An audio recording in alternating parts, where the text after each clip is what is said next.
Chers amis, bonjour. Je suis Didier Lénard, je suis l'un des créateurs et le président des Fermes de la Vie, qui est une association de loi de 1901.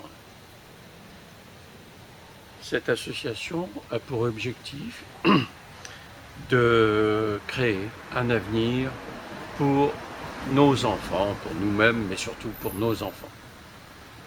Alors pourquoi? Nos enfants sont bien éduqués par leurs parents, l'école s'en occupe bien, la télévision s'en occupe bien, et Internet alors s'en occupe vraiment très bien.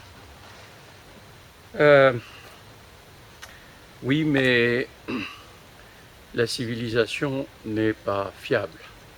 C'est-à-dire que cette civilisation risque d'avoir d'énormes problèmes dans les années qui viennent, des problèmes tels que la survie des habitants de cette planète, de beaucoup d'habitants de cette planète, pourrait être mis en cause. On appelle ça l'effondrement. Alors je ne vais pas en parler de l'effondrement, je vais en dire deux mots peut-être, pour quand même fixer un peu les idées.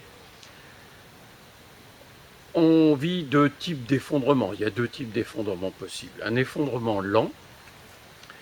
Depuis 50 ans, on augmente la quantité de CO2 balancée dans l'atmosphère. On augmente la quantité de produits chimiques dans la terre, dans l'eau. On augmente la quantité de plastique un peu partout. On détruit allègrement les forêts, etc., etc. Depuis 50 ans, ça se passe comme ça. Et ça va durer jusqu'à quand? S'il ne se passe rien, si tout continue comme ça, tranquille, jusqu'à ce qu'il n'y ait plus de pétrole dans les puits. Alors certains diront, il y aura toujours du pétrole dans les puits. Enfin bon, écoutez, je paye la bouteille de vin, et du bon, hein. Et je vous demande de faire en sorte que la bouteille soit toujours quasiment pleine. Voilà, je viens, j'arrive, je bois. Je ne vais pas faire de la pub pour une marque de vin particulière. Bon, vous aurez quelques soucis. Ça ne durera pas éternellement, cette histoire. Bon, donc, c'est ce qu'on appelle l'effondrement lent. Voilà. Et puis cet effondrement lent, il est inéluctable. C'est-à-dire qu'on ne peut pas l'arrêter. Maintenant, c'est quasiment terminé, on ne peut pas l'arrêter. Il faut savoir, par exemple, pour ce qui concerne le climat, l'inertie de la Terre est d'environ 40 ans. Enfin, en ce qui concerne le CO2 surtout. Ça veut dire quoi? Ça veut dire qu'aujourd'hui, on subit les pollutions émises il y a 40 ans. Demain, ça sera à 40 ans et un jour, etc. Voilà. C'est-à-dire qu'il y a un retard énorme dans ce que ressentent les hommes, les animaux, etc. Et puis, il y a l'effondrement brusque, rapide, instantané. Lui, il provient plutôt des institutions financières, de la finance. Alors, bon, je ne vais pas en dire grand-chose, la finance est devenue folle. On croyait tous, enfin, moi, je croyais en tous les cas que l'Allemagne était un pays très solide et que la Deutsche Bank était, bon, une grosse banque allemande, quoi. Hein. Eh bien, on s'est aperçu que c'était une grosse branche pourrie, en réalité. Et on a passé tout près du grand choc en juillet dernier, quand la Deutsche Bank a décidé, pour sauver ses fesses, de licencier 18 000 salariés, et puis de créer des banques d'actifs pourris, etc. On a connu en 2008 l'arrêt du système bancaire à cause des subprimes et la chute de Lehman Brothers. Eh bien là, ça aurait pu être la fin de notre civilisation, et ça n'a pas été de très peu, à cause des CDS. Donc il faudra s'habituer à utiliser ce mot qui va revenir forcément, parce que c'est loin d'être terminé cette histoire. Donc voilà, une banque qui risque d'exploser en vol, et toutes les banques s'arrêtent instantanément. La différence avec 2008, c'est que là, ça ne repartira pas tout de suite. Ça repartira même certainement pas du tout. Et si ça repart, le monde sera si mal en point que de toute façon on sera très proche d'un effondrement brutal. Il y a qu'est-ce qu'on peut faire? Qu'est-ce que nous, les hommes, on peut faire? Eh bien, pour survivre, il va falloir s'occuper des choses qui permettent de survivre. Déjà, parce qu'avant de vivre, il va falloir survivre. Donc, on va construire un peu nos radeaux de survie. Un peu comme sur le Titanic, vous savez. Quand les gens ont appris, parce qu'ils ne l'ont pas appris tout de suite, ils ne l'ont pas entendu, que en fait le bateau était en train de couler, bon, certains se sont affolés, certains non, certainement. Enfin bon, il n'y a pas eu de film de faits, ou très peu, et il n'y a pas eu beaucoup il y a les survivants qui ont raconté. Eh bien, seuls ceux qui ont survécu, seuls ceux-là sont allés dans des canots de sauvetage. Les autres, on n'en parle même pas. Enfin, on peut en parler, mais non, ils n'ont pas survécu. Ben, c'est un peu la même chose pour nous. Il faut qu'on construise nos canaux de sauvetage. Et pour ça, pour construire ces canaux de sauvetage, il y a des caractéristiques qu'il faut respecter. Les caractéristiques des besoins des hommes, les caractéristiques des capacités à produire ce dont les hommes ont besoin pour vivre heureux. Parce que vivre comme des bêtes, ça n'a pas beaucoup d'intérêt, je pense. Enfin, certainement que si, mais pas dans notre imaginaire en tous les cas. Donc c'est le travail qu'ont fait les fermes de la vie. C'est vous permettre, dans la joie et la bonne humeur, de créer les conditions de votre futur. Bon alors, je vais balayer très rapidement sur ce que sont ces choses, ces canaux de sauvetage. Ben, j'ai appelé ça ferme. Je ne sais pas si le terme est très bien approprié, mais bon. C'est un espace qui fait 1 hectare. Partout, il y a quelques conditions à respecter. Évidemment, il faut un peu d'eau, pas trop loin. Et même sur la ferme, c'est mieux. Mais ça peut être un puits. Et sur 1 hectare, il y a de fortes chances, à part dans quelques régions, qu'on puisse creuser un puits. Sur cet hectare, on va produire de la nourriture. Et on va la produire sur 1000 mètres carrés. Alors là, je ne vais pas expliquer comment on produit de la nourriture pour 500 personnes. Vous entendez bien, pour 500 personnes. Ces 500 personnes, elles sont choisies selon un seul critère. Il n'y a pas d'autre critère que celui-là.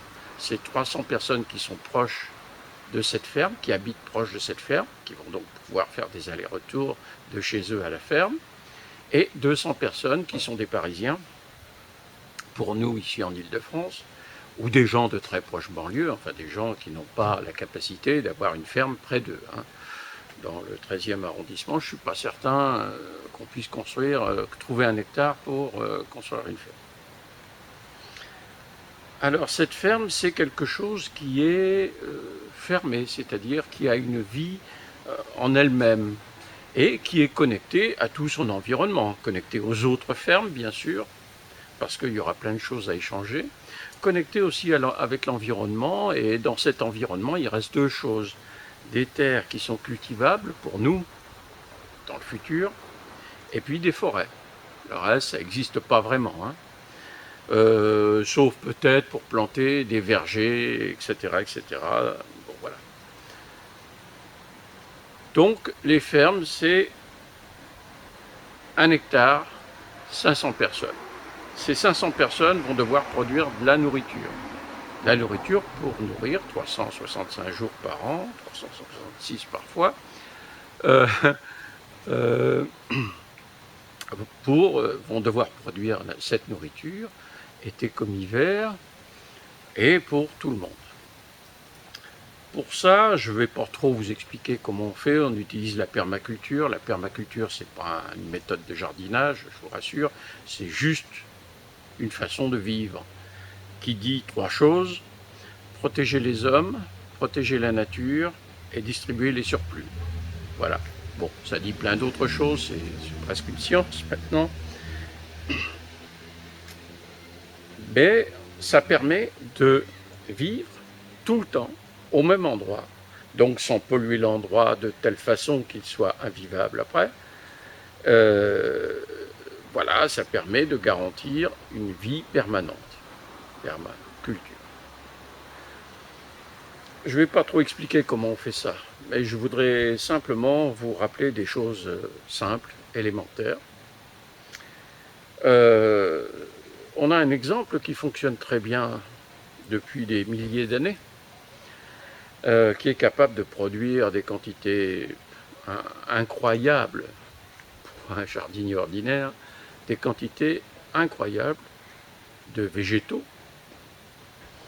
Et ça, sans labourage, sans sarclage, sans arrosage, sans pesticides, sans engrais, sans fongicides, etc.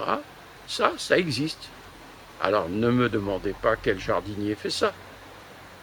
Le jardinier, c'est la forêt. Donc la forêt est capable de vivre comme ça. Et nous, les hommes, on fait tout l'inverse. C'est-à-dire qu'on laboure, on met des engrais bien sûr, parce que comme on a tué la terre, il faut bien apporter de la nourriture, etc., etc. Je ne vais pas rentrer trop dans les détails, mais on est capable de produire sur 1000 mètres carrés 10 fois ce que produisent un maraîcher sur 10 fois plus.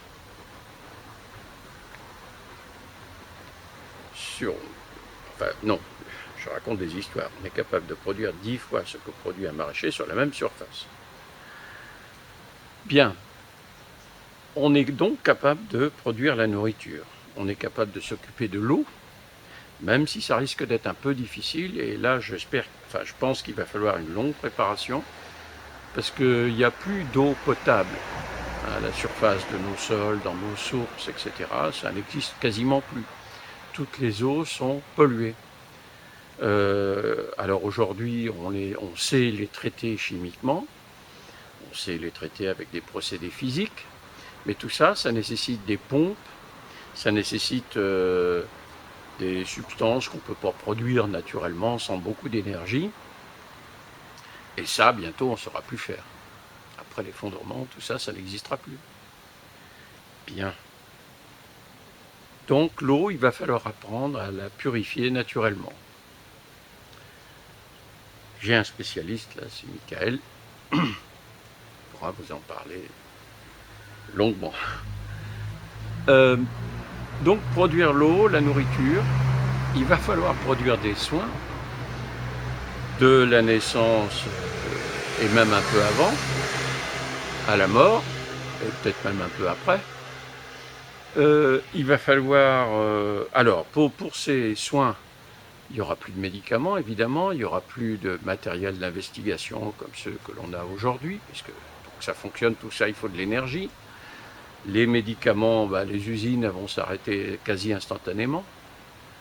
Et pour les faire redémarrer, c'est une autre paire de manches. Et de toute façon, on ne pourra pas transporter les médicaments, parce qu'aujourd'hui, les usines, elles sont en Chine, elles ne sont plus chez nous.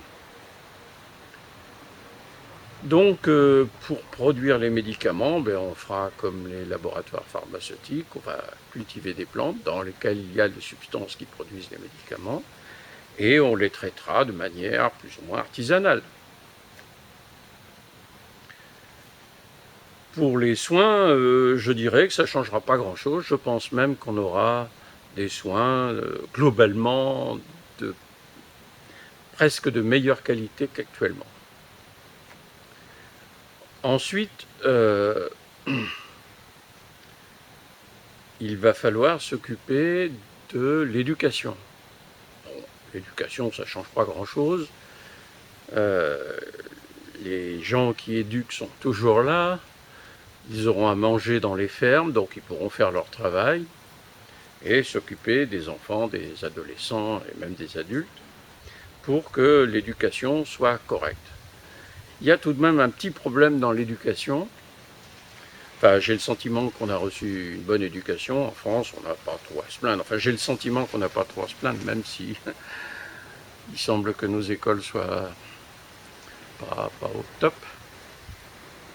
Enfin, je comprends pas bien ça, mais voilà, je ne suis pas du tout spécialiste de ces choses-là. Mais il y a quand même un énorme problème, hein. Tous les chefs de cordée qu'on a formés, depuis le primaire jusqu'aux universités ou aux grandes écoles, n'est-ce pas? Tous, quasiment sans exception, ont fait tout ce qu'il fallait pour nous amener dans le mur. Et dites-vous bien qu'ils continuent à le faire, et de plus en plus fort et de plus en plus rapide. C'est des gens qui rament pour tous nous amener dans le trou. Bon. Ces gens-là, on ne peut pas bien dire qu'ils soient ni intelligents, ni instruits, ni bien formés, quoi, hein. C'est le moins qu'on puisse dire.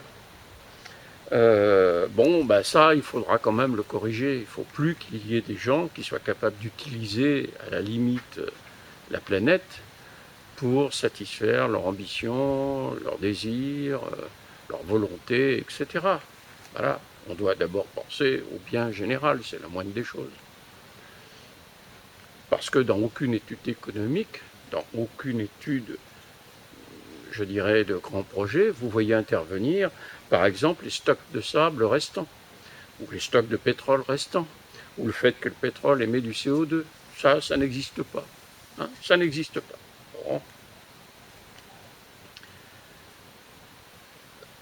On va devoir s'occuper de la sécurité.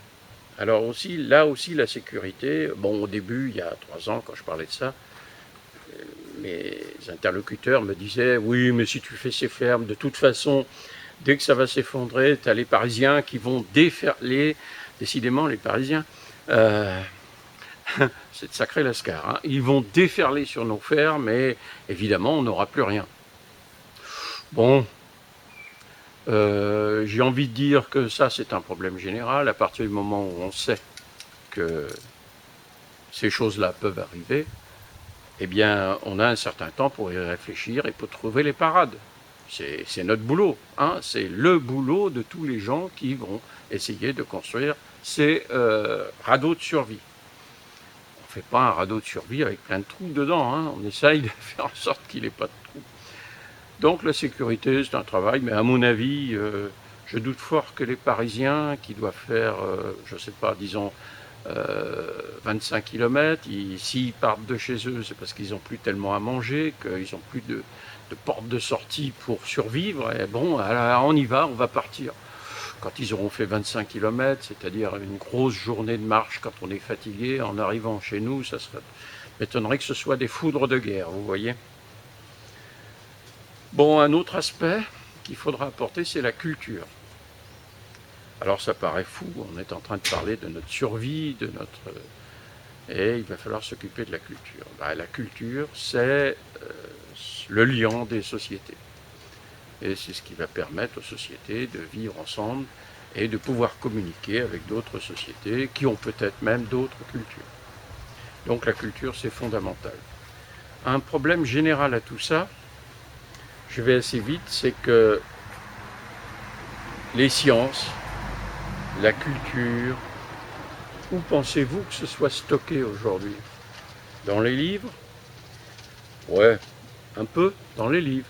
Mais en fait, la plus grande partie des choses nouvelles, donc des choses, je dirais, de notre temps, elles sont dans les ordinateurs, dans les mémoires d'ordinateurs, dans les serveurs, qui consomment une énergie folle, plusieurs centrales nucléaires, plusieurs même dizaines de centrales nucléaires, et tout va s'arrêter. Et faire démarrer un ordinateur, il faut une dizaine de personnes qui pédalent avec des dynamos, et je ne suis même pas sûr qu'on trouve les dynamos. Donc ça va être un problème auquel aussi il faut se préparer. Toutes les sciences fondamentales, la physique, les mathématiques, la chimie, etc., il va falloir extraire ça de ces ordinateurs, l'imprimer, trouver des moyens d'indexation pour retrouver les informations, etc. Bon, voilà. Dans les fermes de la vie, vous voyez, il y a un travail gigantesque. Alors, il faut s'en occuper tout de suite, parce qu'il faut 4 ans pour qu'une ferme soit opérationnelle. Je veux dire qu'elle pourra s'améliorer encore après, mais au bout de 4 ans, normalement, on est capable de produire sur des buts de permaculture, disons, ce qui est normal pour une butte, c'est-à-dire nourrir 500 personnes. Alors, ça veut dire quoi? Ça veut dire que là, tout de suite, il faut que vous vous lanciez dans cette aventure. Alors, je ne vais pas vous forcer la main, hein, faites comme vous voulez. Mais on a besoin de vous. Chacun de nous a besoin des autres. On a besoin de presque, enfin de tout le monde, pas presque, de tout le monde. Y compris ceux qui pourraient être considérés comme ne faisant pas partie d'une humanité normale. Parce que c'est quoi une humanité normale? J'aimerais bien le savoir. Donc, on a besoin de vous. Évidemment, ça coûte d'entrer dans les fermes de la vie, d'entrer comme ça dans ce cercle très ouvert. Ça coûte 30 € par personne seule et 50 € par famille. Là, je parle du foyer fiscal, parce que famille, c'est pas la famille étendue. Bon, donc c'est le foyer fiscal. Cet argent, il va servir à faire fonctionner l'association, bien sûr, pour une toute petite partie. Dans cette association, il y a 2 groupes qui commencent à se constituer. Bon, il y a l'association en elle-même, qui est chargée de certaines missions, propagande, etc., qui est la vie de l'association, et un autre groupe qu'on appelle les activateurs. Les activateurs, c'est des gens qui s'occupent vraiment fortement des fermes. Et je dirais, il y a encore un autre groupe qui est un peu à l'écart, ce sont les facilitateurs. Les facilitateurs, ce sont des gens qui ont des compétences particulières. Par exemple, comment faire un poêle qui consomme très peu de bois et qui produit beaucoup de chaleur pendant 4 heures, 5 heures, le temps de faire la cuisine, le temps de faire cuire le pain, le temps de... etc. Alors, ça, c'est un groupe de facilitateurs qui vont donc répandre leurs connaissances. Alors, vous voyez, il y a 2 mondes qui vont exister. Parce qu'on n'est pas prétentieux, hein, c'est comme ça. Il y a le monde actuel, cette civilisation actuelle, qui est mourante, et qu'on ne pourra pas sauver quoi qu'on fasse. Et puis, il y a cette autre civilisation qui va se créer, qui, elle, n'utilise que les choses que la nature produit, et qui n'ennuie pas la nature, qui est compatible avec la nature. Cette autre civilisation, elle va démarrer dans les fermes de la vie. Ou alors, si elle ne démarre pas, voilà, ben, trouvez les solutions vous-même, hein. Mais il faut se dépêcher. Hein. Donc, voilà. Donc, comment on va faire? Comment allez-vous faire? Eh bien, écoutez, il y a 2 personnes qui vont discuter ensemble. 2 personnes qui ne se connaissaient pas avant. Et voilà, elles disent, Lénard, il raconte des choses, là, il faudrait peut-être regarder un peu, parce que quand même, moi j'ai des petites filles, elles sont mignonnes, tout ça, j'y tiens. J'ai pas envie de leur laisser comme seul avenir le trou noir que nous prépare notre civilisation. Bon, ils discutent, puis y en a un qui dit, ouais, moi je veux bien m'en occuper, hein. Effectivement, on pourrait s'en occuper, tous les 2. Mais moi, je suis surbooké, hein, j'ai pas que ça à faire. Je bosse toute la journée, je suis crevé le soir quand j'arrive. Le samedi, je suis tellement crevé que je me mets sur mon divan et je passe la journée à regarder la télé, des conneries d'ailleurs, ou du sport. Et voilà, je vois pas comment je peux faire, quoi. Hein. Bon. Alors, j'espère que l'autre a de bons arguments, parce que si vous savez pas comment faire, la civilisation, elle va savoir quoi faire de vous, quoi. Donc, il va falloir faire des efforts. Alors, les efforts, ça va être d'abord de trouver un terrain. Je sais pas, j'ai le sentiment que ça va pas être aussi difficile qu'on l'imaginait au début. J'ai fait paraître un article dans un petit journal, enfin, j'ai fait paraître. Une journaliste a écrit un article sur nous. Elle m'a pris en photo, très belle photo. Vous verriez comment je suis beau. Sur cet article, on a reçu 3 propositions de terrain dans les environs, dans le sud de la Seine-et-Marne. Voilà, bon, sur un petit article d'un petit journal, eh bien, il va falloir faire vivre notre association de manière beaucoup plus volontaire et de manière beaucoup plus forte qu'on ne l'a fait jusque-là, mais on démarre. Et les choses devraient prendre tournure. À part ça, les terrains, ils sont dans la propriété, dans les mains d'organismes qui ont deux types de comportements. Il y a ceux qui veulent bétonner ces terrains, et puis il y a ceux qui veulent tellement les protéger qu'on n'est plus capable de faire quoi que ce soit. Alors il faudra passer au milieu de tout ça, et on va y arriver. Évidemment qu'on va y arriver. C'est impossible autrement. Personne ne peut s'opposer à une action qui, foncièrement, c'est le cas de le dire, a pour objet de sauver les hommes, enfin quand je dis les hommes, les humains, les femmes, les hommes, les enfants, les vieillards, d'une mort quasi certaine.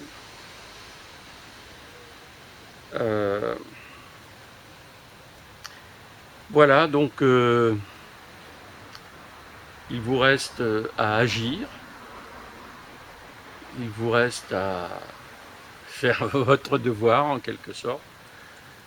Si vous pensez que c'est utopique, eh bien, posez des questions, je vous répondrai très franchement. Voilà, à très bientôt les amis.